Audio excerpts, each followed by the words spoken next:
Hi, I'm Micah Halpern. Thank you for joining me today as I do some thinking out loud. Our first segment is called Background Briefing. The first thing I've been thinking about is war. The coordinated U.S.-Israeli strike against Iran, and the reality that war is sometimes essential to save lives. Union General William Tecumseh Sherman repeatedly noted that war is hell. He was describing the cruelty and brutality of the march to the sea during the Civil War. His point was that war shouldn't be sanitized, or for that matter, romanticized. Sherman believed in breaking the enemy through the hellish conditions of war. He held to the belief that, in the long run, his strategy would shorten the conflict and save lives. Turns out that General Sherman was right. Sometimes war is essential to save lives, but that war must be a just war. It must be a war that ends quickly and decisively, with a clear victor and a clear path creating better conditions in its aftermath. That is precisely the objective of the U.S.-Israel coordinated war on Iran. Across Europe, throughout the United States, and in the Muslim world, there has been both support and condemnation of the U.S.-Israel coordinated attack. In the Middle East, there is more condemnation for the strike against Iran than there is praise. However, many of those nations' leaders support the U.S.-Israel attack. They just do it quietly. These leaders are worried about Iran, about its Shiite bent and its extremism. They know the regime would be on steroids if Iran successfully transitioned into a nation with a nuclear arsenal. The proof came when Iran launched rocket attacks against their neighbors. The Iranian rocket attacks on their Gulf neighbors defy most logic until you think like an Iranian leader under attack by the West. Many of Iran's neighbors feared Iran's continued power and their agenda. They feared being dragged into the conflict on the Iranian side. That fear is born out of experience. In the past, Iran successfully framed every conflict as us versus them, Muslims against the West. It should be noted that there are Shiite minorities in many Muslim countries, that they may very well create local uprisings in support of Iran. That too is in the forefront of the minds of the regional leaders. They understand that their cities could become hosts to riots in support of Iran and against U.S.-Israel hegemony in the region. Local Muslim critique of the attack on Iran springs from another source as well. Many who have criticized the attack are plain and simply anti-Trump. It is no secret that President Donald Trump is seen with disdain in the Muslim world. They both fear him and dislike him with full throttle support of Israel. That's one of the reasons why they dislike him so much. In this case, both Israel and the U.S. get support from Machiavelli, who famously wrote in his book, The Prince, "The enemy of my enemy is my friend." Throughout the Muslim world, there is a long-standing fear towards Western cultural and political influence. The fear is that Western influences will dilute and perhaps even neuter Islamic culture and society. This is particularly evident in the issue of women's roles and women's rights and education. It was also clear the anti-Western phenomenon was the catalyst behind the Islamic Revolution that ousted the Shah of Iran in 1979. And yet, there are still significant reasons for Muslim nations that support the U.S.-Israel attack on Iran. Primarily among them is the rivalry with Iran. This is true especially for Saudi Arabia. Many in the know are telling us that it was the Crown Prince Salman who pushed President Trump very hard to attack Iran and to attack sooner rather than later. Like other regional leaders, the Saudis are particularly concerned about Iranian missile program. Then too, despite their reluctance and suspicions, many Muslim regional leaders have, with time, become grateful for the United States security assurances to protect them against Iran. This split, criticism versus support, also runs through Europe and the United States. For those who simply hate Trump, nothing he does could ever be positive. The same is true about Netanyahu, by the way. There is also a group that is simply skeptical of Trump's foreign policy agenda and view Trump's policies as confrontational and aggressive. This group is especially concerned because not once but twice in the middle of negotiations, the United States and Israel attacked Iran, first in June of 2025, and now in February 2026, February 28th. The point has been articulated by the UN. It is on these grounds that they assert, incorrectly, I believe, that the attacks violated international law. I believe they are wrong. Many fear that what is happening now could escalate into larger conflicts, even spill over into the streets of US, Europe, and Muslim world. Their biggest fear of all is that they do not see an end game. They don't see a plan for after the regime falls, or always a possibility the regime hangs on. In the event of a power vacuum, Iran's nuclear technology might fall into the hands of even more irresponsible, more radical, more anti-Western Iranians. That too is possible. There are those in Europe and the United States who understand these fears. They see the threat to the US and even to US homeland, not just to allies, but even to the homeland, with a nuclear Iran. They understand that negotiations have been spinning wheels, nothing more. They realize that Iran has been expanding their world reach and influence. Often we live in a bubble. I understand that. There are valid reasons to object to US-Israel attack on Iran. But ultimately, it is a narrow world perspective.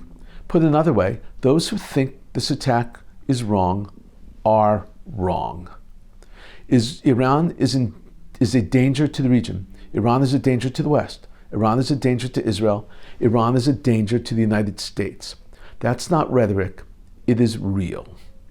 Coming up next, points of view.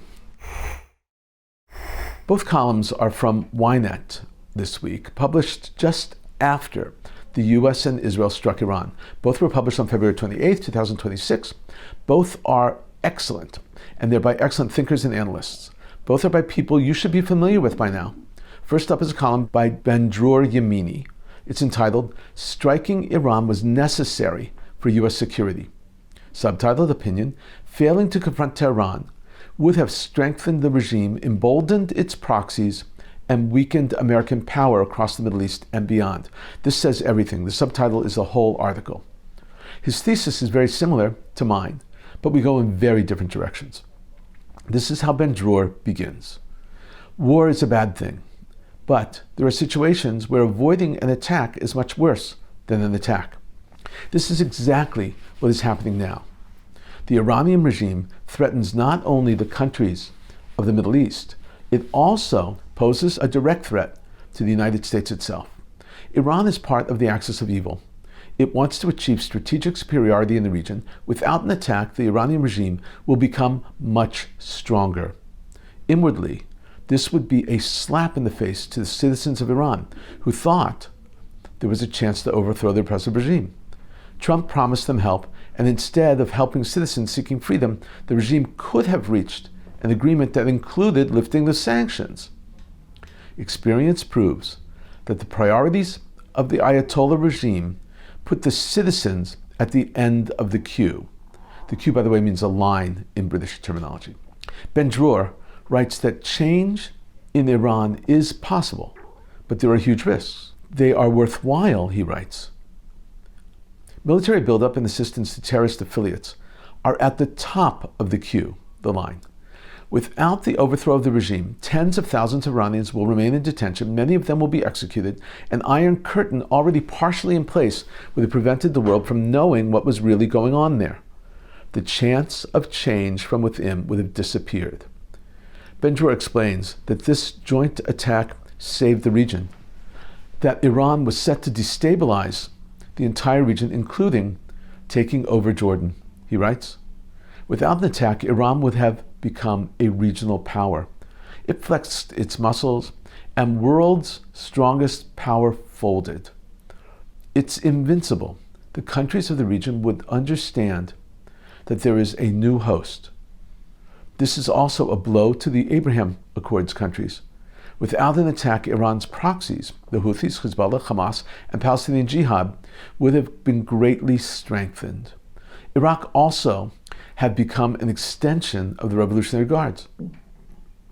Iran's appetite would have grown because if the American armada had remained paralyzed, then the chance of such a concentration of forces in the foreseeable future would be close to zero.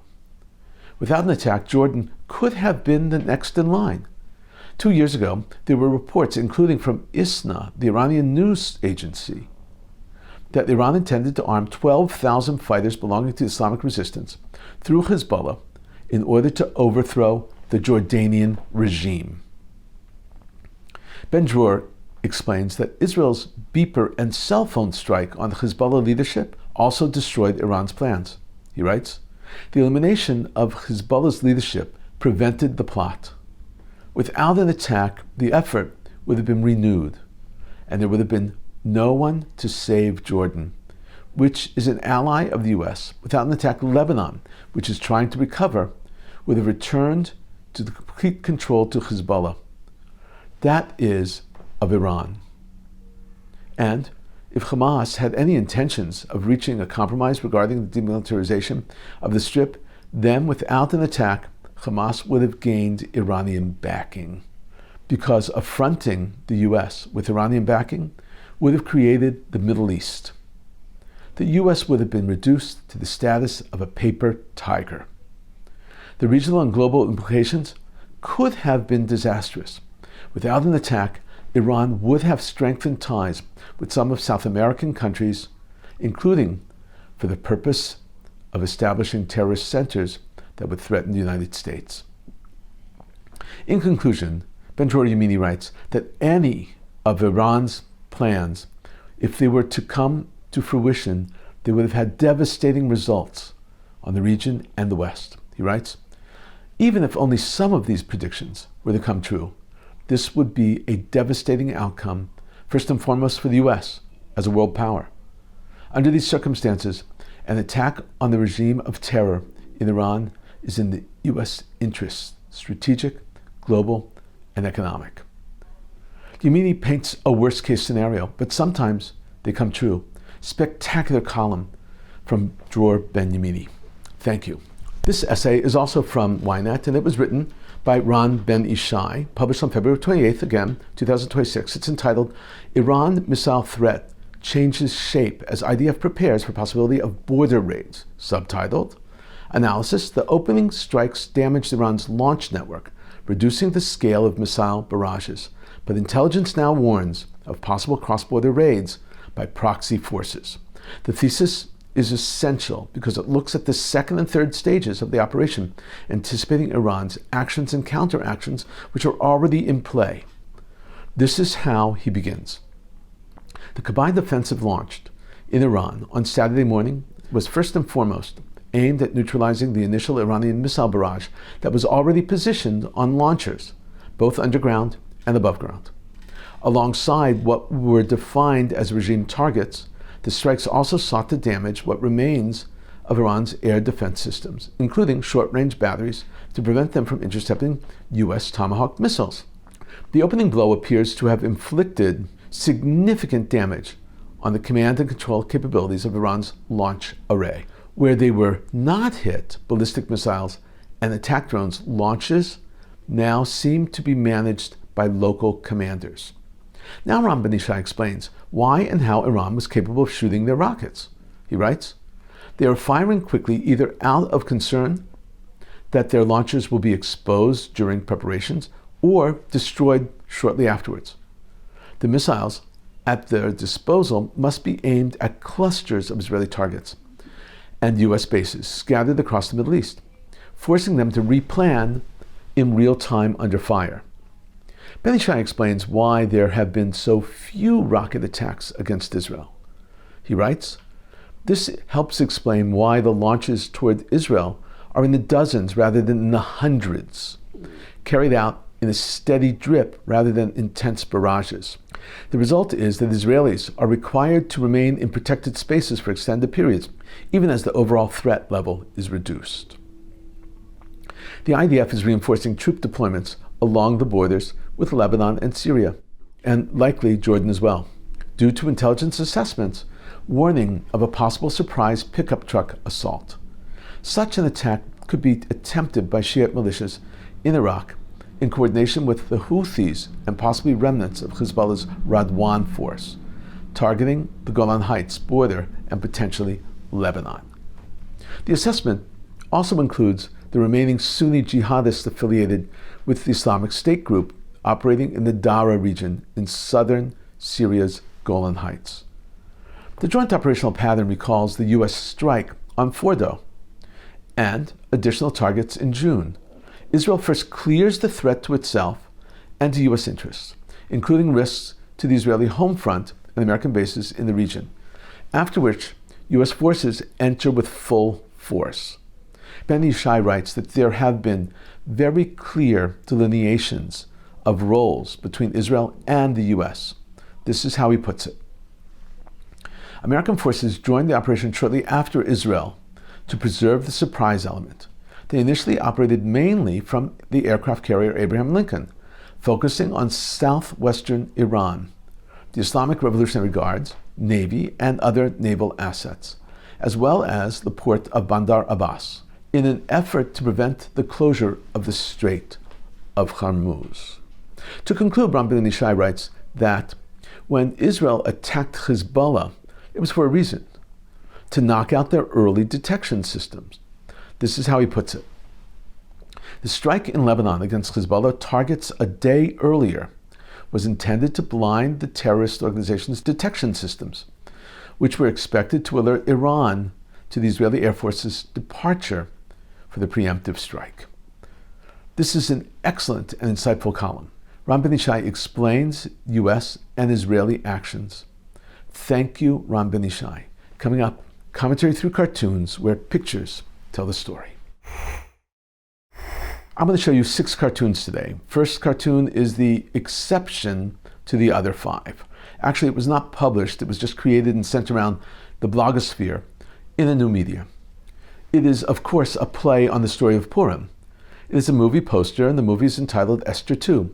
The Megillah continues, one final chance to save her people.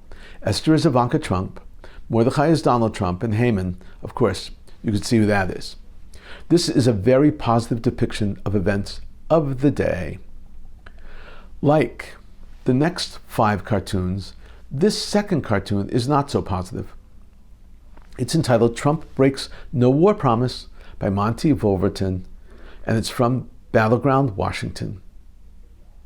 Trump is quoted as saying, "I'm not going to start a war, I'm going to stop wars," on November 6, 2024. Then the cartoon splits the frame to February 28, 2026. It shows Iran being bombed. The point of the cartoon is to attack Trump and his strike on Iran.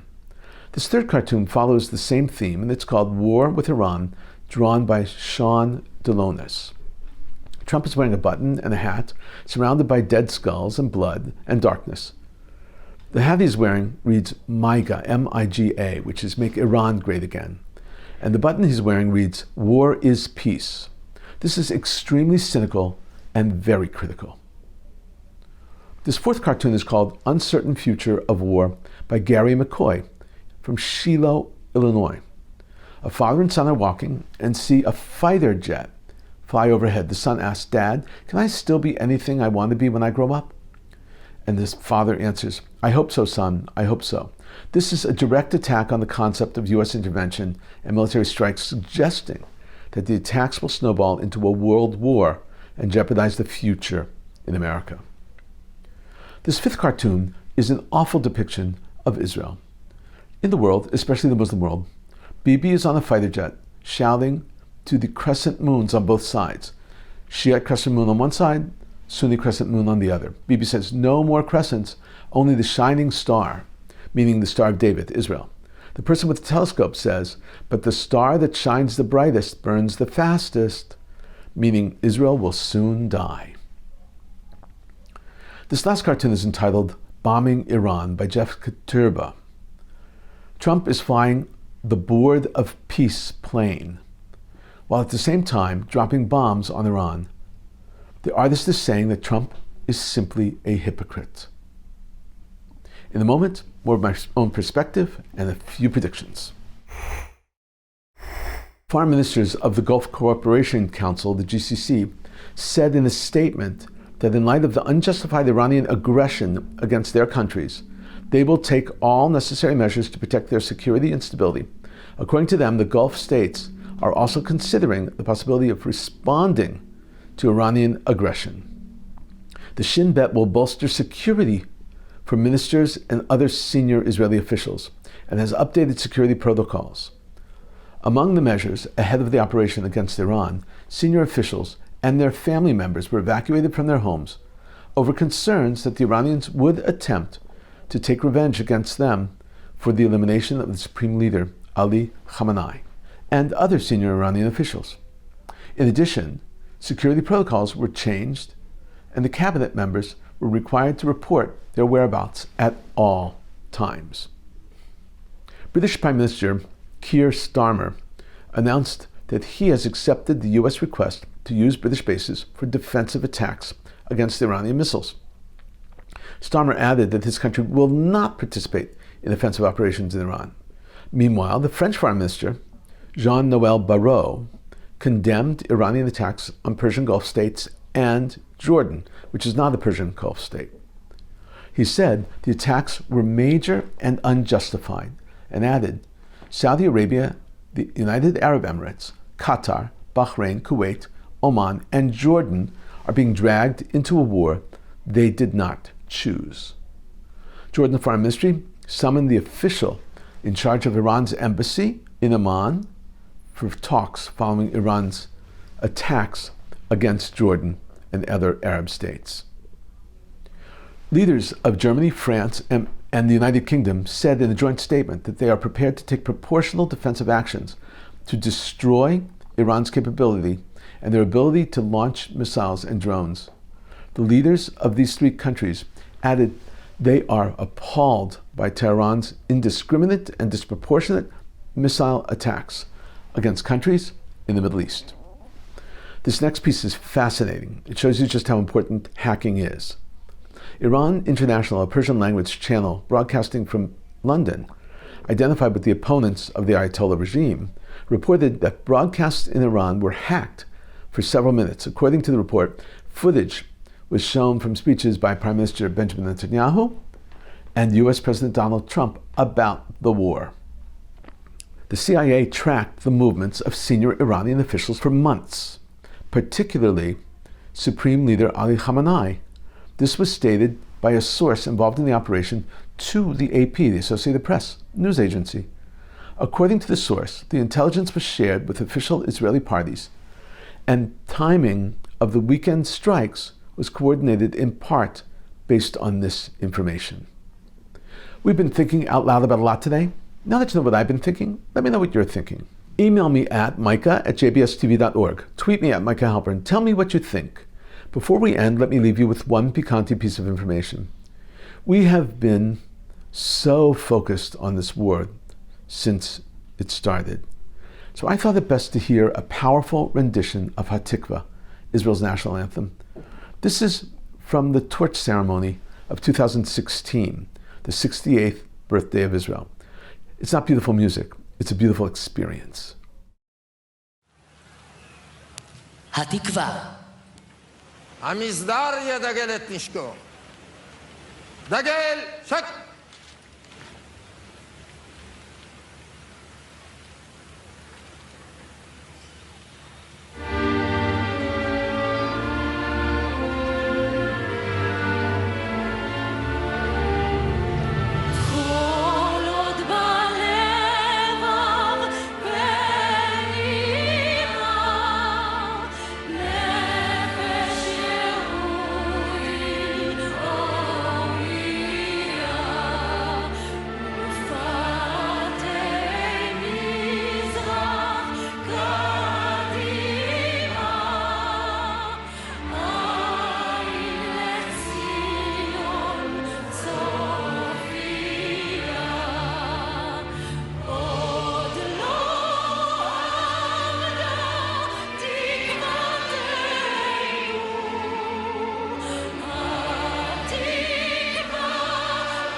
ללכת לשכוח. אחרי, צ'ק. Thank you for thinking out loud with me, Micah Halpern. Let's think out loud again next week on JBS.